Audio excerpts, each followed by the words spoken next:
तुम्हें दिखाई नहीं देता इसलिए कुआं लग रहा होगा, मैं ही तुम्हें हाथ पकड़ के निकाल लेता हूं। लो पकड़ो मेरा हाथ। भगवान ने हाथ डाला। राम टहल पांडे बोले, प्रभु मैं तो अंधा आदमी हूं, मुझे दिखाई नहीं देता कि आपका हाथ कहां है, लेकिन आपको तो दिखाई देता है कि मेरा हाथ कहां है, इसलिए आप ही मेरा हाथ पकड़ लो। भगवान ने राम टहल पांडे का हाथ पकड़ा, बाहर निकाल दिया। अरे भक्त या कूपेत निवल न मोह विचार, केते जन्म भवकूप से मैंने लिए उबार। भवकूप से पार करने वाला जब उबारे तो हुआ क्या। जय श्री राम। दोस्तों आज की कथा बहुत ही सुंदर, बहुत ही मनोरम और बहुत ही मधुर है। कैसे भगवान अपने भक्त का साथ कभी नहीं छोड़ते, चाहे सुख हो चाहे दुख हो। ऐसी ही एक कथा जिसको सुनकर आपके रोंगटे खड़े हो जाएंगे। श्री राजेश्वरानंद सरस्वती जी के श्रीमुख से चलिए इस कथा को सुनते हैं, फिर उसके बाद बात करते हैं। पुराना बिहार अब तो झारखंड हो गया है। हजारीबाग जिले की घटना है। वहां ईश्वरी नाम का एक गांव, उस गांव में एक बालक का जन्म हुआ। परिवार वाले श्रद्धालु भक्त, परिवार वालों ने बालक का नाम रखा राम टहल पांडे, श्री राम टहल पांडे। जन्मोत्सव मनाया गया, लेकिन काल की गति समझ में नहीं आती। पल से पल में क्या हो जाए पता नहीं तकदीर का, गति ब्रह्मा की टरे न टारे अजब खेल रघुवीर का। गति ब्रह्मा की टरे अजब खेल रघुवीर का। बालक बड़ा हुआ, पर कुछ ही दिन बाद उसके माता पिता का देहांत हो गया। नन्हे से बालक का पालन पोषण इनके बड़े भाई और भाभी ने किया।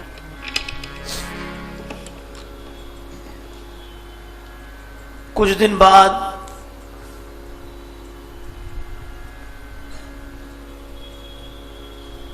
इनके बड़े भाई का भी किसी कारण अचानक देहांत हो गया। तो भी विपत्ति ने पीछा नहीं छोड़ा। कुछ दिन बाद चेचक की बीमारी, उस बीमारी में इनके दोनों नेत्र चले गए, अंधे हो गए। परिवार में गरीबी आ गई। एक विधवा भाभी और अंधे राम टहल पांडे। सभी होते हैं रिश्तेदार, जबकि जर पास होता है और बिगड़ जाता गरीबी में जो रिश्ता खास होता है।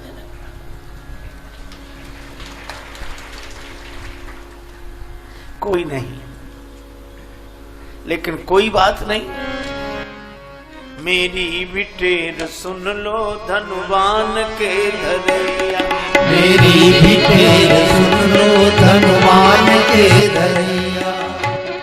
सिर भार मेरा हर लो भूभार के हरैया, सिर भार मेरा हर लो भूभार के हरैया। तूफान उठ रहे प्रतिकूलता के काफी, तूफान उठ रहे हैं प्रतिकूलता के काफी। आगे समान राघव मझधार में नैया, आके संभालो राघव मझधार में नैया। इसका नहीं है कोई जो पड़ गया अकेला, जिसका नहीं है कोई जो पड़ गया अकेला। दीन के सहारे तुम हो भरत के भैया। उस दीन के सहारे तुम हो भरत के भैया। उस दीन के सहारे तुम हो भरत के भैया।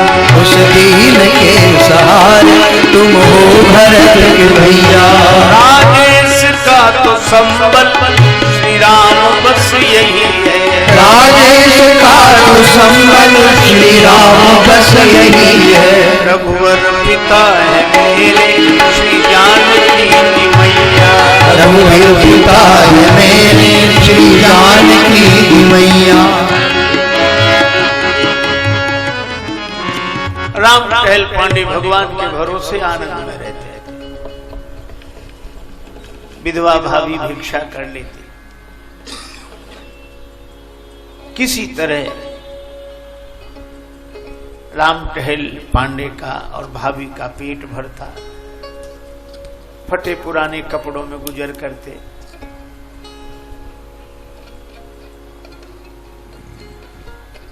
नाम बदल गया, अब कोई राम टहल पांडे नहीं कहता, पांडे नाम हट गया, राम नाम भी हट गया, टहलुआ टहलुआ कहने लगे।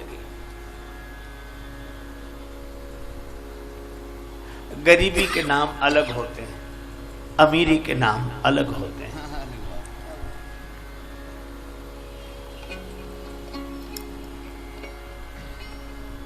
लेकिन इस बालक की एक विचित्र बात, इसको भगवत कथा सुनने की लगन लगी। दिखाई तो नहीं देता था, लेकिन एक ही व्यसन, राम जी की कथा जहां होती जरूर जाते सुनने। श्रीमद् भागवत की कथा होती सुनने जाते। एक बार इनके गांव में ही भागवत कथा हुई। पुलकित होते रहते, रोमांचित होते, अश्रु आते, हृदय भाव से भर जाता। 7वें दिन भागवत कथा कहकर व्यास जी विदा होने लगे। राम टहल पांडे किसी से पता पूछकर दीवाल पकड़कर सहारा लेते हुए व्यास जी के पास पहुंच गए और व्यास जी के चरणों में सिर रखकर बोले, बाबा मुझे दिखाई नहीं देता, लेकिन आप हाथ पकड़ा दिया कर, मैं सेवा कर दिया करूंगा, आपके शरीर में तेल लगा दिया करूंगा, आप दे दिया करो, हम कपड़े धो दिया करें, पर मेरी एक ही लालसा है कि आपके मुख से होने वाली कथा सुनता रहूं, भगवान की कथा सुनता रहूं। व्यास जी भी भाव से भर गए, आंसू भर आए। उन्होंने कहा कि नहीं नहीं राम टहल जी, आपको सेवा करने की आवश्यकता नहीं है, सेवा करने वाले और लोग हैं, आप तो कथा सुना करो, प्रसाद पाया करो, हमारे पास ही रहो। बड़े आनंद से कथा सुनी। व्यास जी दूसरे गांव में जाने लगे। 2 मील दूर गांव था। राम टहल पांडे बोले, मैं वहां भी, हाँ जाते, कथा सुनकर लौटे, बड़े आनंद से भरे, भगवान के भाव से भरे।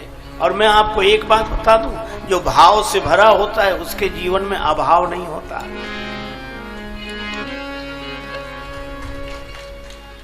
राम टहल पांडे के जीवन में अभाव ही अभाव, लेकिन वे भगवान के भाव में डूब कर रहते।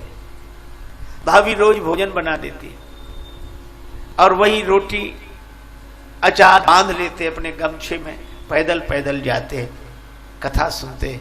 दोपहर को जब श्रीमद् भागवत कथा का विराम होता, वहीं रोटी पा लेते, फिर कथा सुनते, शाम को लौटते। ऐसे जैसे कितना बड़ा धन मिल गया हो। पायो जी मैंने राम रतन धन पायो, खर्चे न कूटे कोई चोर न लूटे, दिन दिन बढ़त सबा। बड़े आनंद में एक दिन बरसात होने लगी, बादल गरजने लगे, बरसात होने लगी, बिजली चमके। भाभी ने सोचा आज देवर कथा में नहीं जाएंगे, देवर स्नान करने गए थे, लौटे, भाभी ला मेरा भोजन दे दे, मैं भागवत कथा सुनने जाऊंगा। भाभी ने कहा कि आज मैंने भोजन वहां जाने के लिए नहीं बनाया, ऐसे में मैं तुम्हें नहीं जाने दूंगी, ये बुरा दिन है, भयंकर बरसात हो रही है, बिजली चमक रही है और तुम्हें दिखाई नहीं देता, कहीं फिसल जाओगे, गिर जाओगे, नहीं जाओ। राम टहल पांडे दुखी हो गए और उन्होंने कहा कि भाभी माता क्या बात कर रही हो, सो दिन दुर्दिन नहीं मेघ नभ में गहरावे, सो दिन दुर्दिन नहीं मेघ नभ में गहरावे और अदिन न इंद्र उपल बरसा कर वज्र गिरावे। वो भी बुरा दिन नहीं है कि इंद्र बरसात का वज्रापात कर दे। सो दिन दुर्दिन नहीं मेघ नभ में गहरावे, अदिन न इंद्र उपल बरसा कर वज्र गिरावे, और सो दिन दुर्दिन नहीं उदर को अन्न न पावे, और प्रेमी संबंधी जीवन में विरत जावे, और दुर्दिन नहीं विनीत कोई जेती विपति बखानिए, पर श्रवणन परे न हरि कथा सो दिन दुर्दिन जानिए। बस राम टहल पांडे ने लकड़ी उठाई, बिना भोजन के ही उसी आवेश में चल दिया। ऊपर से बादल तड़ तड़ तड़ तड़ तड़, बरसात हो रही है, बिजली चमक रही है, लेकिन बिना किसी की परवाह किए सीताराम राधे श्याम कहते बढ़ जा रहे। ईश्वरी गांव से चले, दूसरा गांव कुछ दूरी पर था, पर आज देर हो गई थी, जल्दी जल्दी जल्दी जा रही, वर्षा मार्ग में बाधक थी, फिर भी बढ़ते जाते। तो गांव आने के लगभग 1 फरलांग पहले ही उन्हें लगा कि गांव आ गया है। सड़क से नीचे उतर गए और थोड़ा आगे बढ़े, उस जंगल, अब रास्ता न सूझे इधर उधर, तो थोड़ा आगे बढ़े। संयोग की बात, उस जंगल में एक कुआं, और कुएं का घाट तो बना नहीं था, चबूतरा बना नहीं था, समतल भूमि पर था। आगे बढ़ते गए, उस कुएं में गिर गए, अंधा कुआं, पानी नहीं, बड़ी गहराई में गिरे। अब क्या करें, ऊपर से बिजली चमक रही, बादल गरज रहे, वर्षा हो रही, और ये इस कुएं में गिर गए। यहां कौन सुनेगा, जंगल में हैं हम। पहली बार राम टहल पांडे ने भगवान से प्रार्थना की कि प्रभु मैंने आज तक आपसे कोई शिकायत नहीं की, मातु पिता बर बंधु लियो, मातु पिता बर बंधु लियो, दुख घोर दियो सब ही सुख छीनो। मेरे माता पिता बिछुड़ गए, मैंने शिकायत नहीं की, मेरा बड़ा भाई बिछुड़ गया, मैंने शिकायत नहीं की, इतने दुख मिले, मैंने शिकायत नहीं की। और ताऊ पे तोष न देव तुम्हें, जग में अंधरो आँखियां न सौकीन हो। मुझे अंधा बना दिया तो भी मैंने शिकायत नहीं की, और आज भी शिकायत नहीं करूंगा। जामे चले सुख भोग सवे, बर कूप में डार भले ही मुहि दीन हो। सारे सुख भोग चले जाएं, भले ही आपने कुएं में गिरा दिया हो, पर दुख विनीत यही दृढ़हीन सो। दुख दुख विनीत यही दृढ़हीन सो, छीन कथा को वृथा दिन लीन हो। कथा का दिन भी छुड़ा लिया। मैं आपके गुण सुनना चाहता हूं कथा से। खुदा मंजूर करता है सदा जब दिल से होती है, खुदा मंजूर करता है सदा जब दिल से होती है, मगर मुश्किल तो यह है, बात ये मुश्किल से होती है। पुकारा भगवान को, भगवान प्रकट हो गए और कुएं के ऊपर खड़े हो। अरे राम टहल पांडे जी यहां कैसे गिर गए? वहां कथा शुरू नहीं हुई। भैया कथा तो शुरू हो गई हुई, समय बहुत हो गया, अब मैं ही लेट हो गया। नहीं नहीं नहीं, अभी कथा शुरू नहीं हुई, व्यास जी का स्वास्थ्य खराब है, थोड़ी देर में ही होगी कथा शुरू। अरे भैया तो हमें लगता है कि हमारे लिए कथा रुक गई, एक काम करो हमें निकाल लो, गांव वालों को बुलाओ, रस्सी ले आओ, मैं तो कुएं में पड़ा हूं। भगवान बोले कुआं नहीं है, गड्ढा है। अरे भैया गड्ढा नहीं, बहुत गहरा है। नहीं, गड्ढा है, तुम्हें दिखाई नहीं देता इसलिए कुआं लग रहा होगा। मैं ही तुम्हें हाथ पकड़ के निकाल लेता हूं।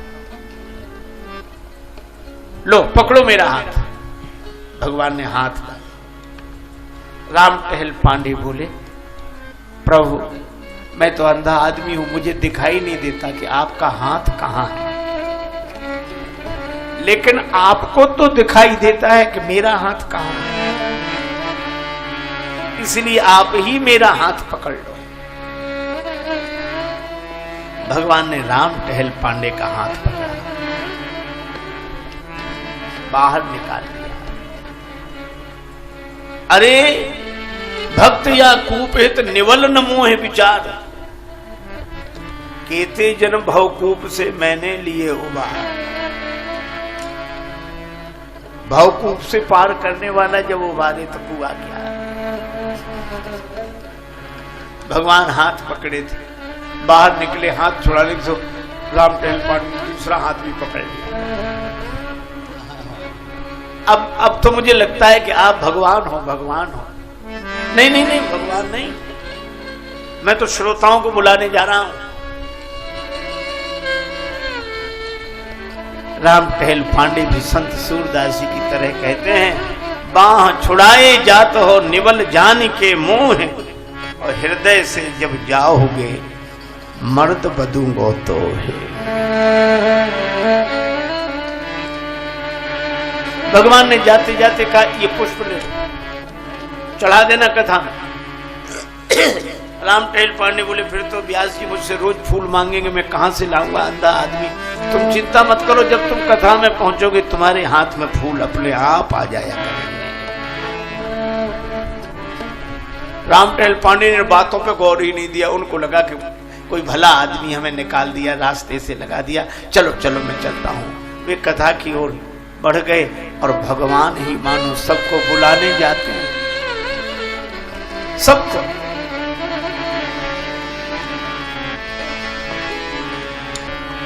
भगवान सबको बुलाने चले गए, श्रोता आने लगे।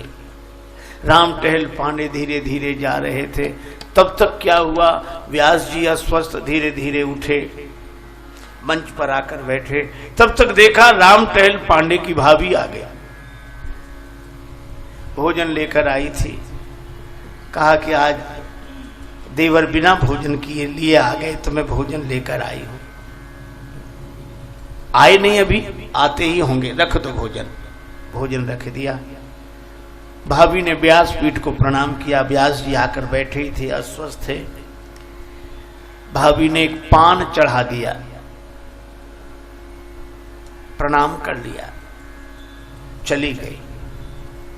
इतनी देर में राम टहल पांडे आए। लोगों ने कहा कि तुम्हारी भाभी आई थी और ये देखो तुम्हें चोट लग गई है, ये रक्त बह रहा है, ये कहां था? भैया एक गड्ढे में गिर गया था। गड्ढा?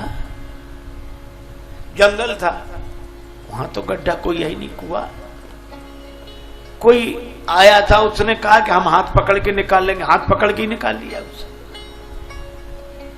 अच्छा चलो भोजन करो। भोजन किया, ऐसा स्वाद, घाव ठीक होने लगे। और वो पान व्यास जी ने पाया तो इतनी सुंदर कथा हुई, सभी लोग आनंदित। ऐसे ऐसे प्रसंग व्यास जी ने सुनाए। राम टहल पांडे शाम को थाली लोटा लेकर आए। भाभी मुझे क्षमा करो, मैं नाराज होकर चला गया, अगर आप न जाती तो मैं भूखा ही रह जाता, पर बड़ी कृपा आपकी। भाभी बोली मैं कहीं नहीं गई, मैं तो घर में ही हूं, गई ही नहीं। अब राम टहल पांडे को आश्चर्य हुआ, ये थाली लोटा मैं नहीं जानती, कौन ले गया? दूसरे दिन राम टहल पांडे गए, व्यास जी बैठे थे। जब पूरा प्रसंग सुनाया, व्यास जी ने भगवान को हाथ जोड़कर कहा कि धन्य है आप, आरत की आरती निवार वे को नाथ आप, विपत विदार वे को बाह बढ़ावत हो। विपत विदार वेको बाह बढ़ावत हो, और अंत में कहा लेस हु लाज कमलेश जू न लागत तुम्हें, भक्त हित भाभी को भेष धरी आवत हो। भक्त के लिए भाभी बन गए। आप विचार करो, भगवान कृपा करते हैं, परिस्थिति चाहे जैसी होए, लेकिन भगवान का भरोसा। संग सखा सब तज गए, कोई न निभयो साथ, कह नानक इस विपत में एक टेक रघुनाथ। मित्रों, ये थी आज की उत्तम कथा। इसको सुनकर मन आनंदित हो गया, एक एक प्रसंग सुनकर मन हर्षित हो गया, भगवान पर विश्वास और अटूट हो गया। दोस्तों, इस कथा से यही समझ आता है कि परिस्थिति कैसी भी हो, कितनी भी कठिन लगती क्यों ना हो, भगवान आपका साथ कभी नहीं छोड़ेंगे अगर आप भगवान का साथ नहीं छोड़ेंगे। हमेशा प्रभु को याद किया करो मित्रों, जैसे उन अंधे राम टहल पांडे जी की ऐसी दशा पर भी भगवान ने उनका साथ कभी नहीं छोड़ा। इसी प्रकार मित्रों, जीवन में कितने भी संकट आए, कभी भी भगवान से मुख नहीं मोड़ना। भगवान हमेशा आपके साथ हैं और रहेंगे, चाहे सुख हो चाहे दुख, भगवान के चरणों में समर्पित कर दो, भगवान हमेशा आप पर कृपा करेंगे। मित्रों, आपको यह कथा कैसी लगी कमेंट करके बताइएगा, वीडियो को लाइक कीजिएगा, चैनल को सब्सक्राइब जरूर कीजिएगा और वीडियो को शेयर कीजिएगा, ताकि लोगों तक ऐसी उत्तम कथाएं पहुंच सके और लोग सनातन धर्म से जुड़ सके।